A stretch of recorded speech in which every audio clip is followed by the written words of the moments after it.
gabab sine kenya sinir rajratu nagar rabbi kenya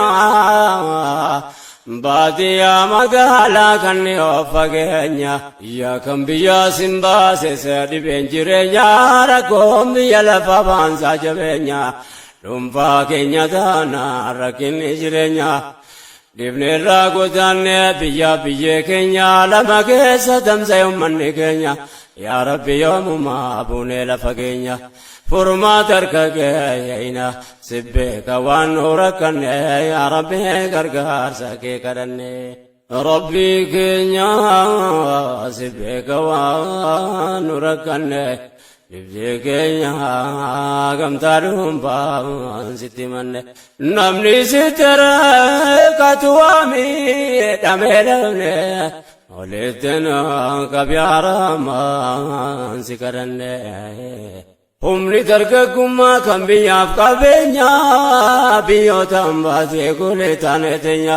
silaawwan abbaarraa dhaalamu qabeenyaan rakkoof rakkisaan hallisaan ugeenyaan dabarin alchisuuf teenya dhala keenya akki taane akkasii akkam ta'u teenya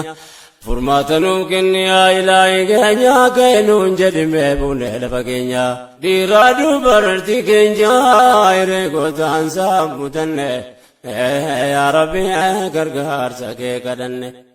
ammas akkas jennee dabarree fakkeenya bakka namaa ga'u miti yaanni keenya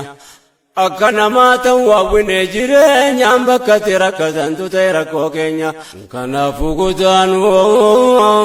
taate hiree keenya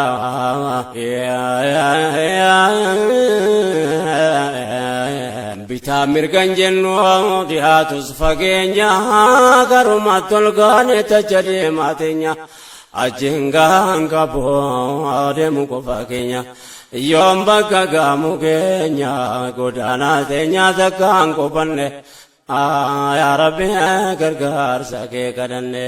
dubbiin godaansa waan qalbii nama gubuu bakka taane sattu akka bakka hin qabu rakkoon keenya silas waa lakkoofsan qabu kanaaf kana jedhee dubbachuutti hin qabu Humni dargaggeessaa kotee waa gadhaaboo baratus wallaalus miilli lafan qabu bahrii seeneen ajaa'iba qurxummii qallaboo gariin as gaa'ee hin qabu du'e jiraateen isaan beekamne yaa Rabbi gargaarsa kee kadhanne godaansi baay'eesse godaanneessa keenya qalbiin ulaalesse kan bara dhiyeenya Nyaate fite bahariin nafa lafee keenya qallaba qurxummii ta'e foon keenya mee walitti nu haa qabu rabbiin keenya waan jabaate isa toliyya taateenya kan sanuu taasisu yaas muraada keenya nu haa fayyifatu dhabaa dhibee keenya ni beeyta rabbii keenyaan waan nu keessaan seette manna yaa Rabbi gargaarsa kee kadhanne Rabbi nu fayyisu mootiin irra keessa dhibii keenya wal yaada jeeson bayeessa dhukkuba kutaansa har'aa kaleessa of dhabuu of arguu dadhabuu tammeessa ayyaadamnoodhaaf hankaase yaabboleessaas keessa deddeemuun karaa nu fageessa beekaadhaaf beekumsatu waan kanaaf ogeessa yaade koo gabaabsee achi baa keessa kan ergaa gooda keessa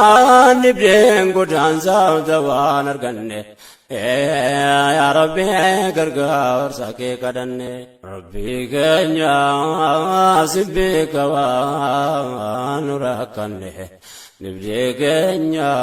gamtaa dhuunfaan sitti danne namni sitti hidhate waa miidhame namne walitti nu qabe ilaahi si kadhanne الله يا مولانا تكجكنين كمني سيدبكني يا ربي غرغار سكي كدني كمني ناركنا كدان ساسي بجدين تتو كمتاسا gari wana nargeda gaifa keza ya ummata keenya warrina dageessan mee gurrana kenna jaarsa dargaggeessa waanan kaasu fedheef rakkina godaansa akkam leendullome ta'uuf dargaggeessa rabbi mootiin irra keessa waleetteen waa kaboo kadhanne yaa rabbi gargaarsa kee kadhanne amma sitti fufne achi tarkaanfannaa yaada deddeebifne wal hubachiifannaa akka taane gariyaa wal yaadachiifannaa wanni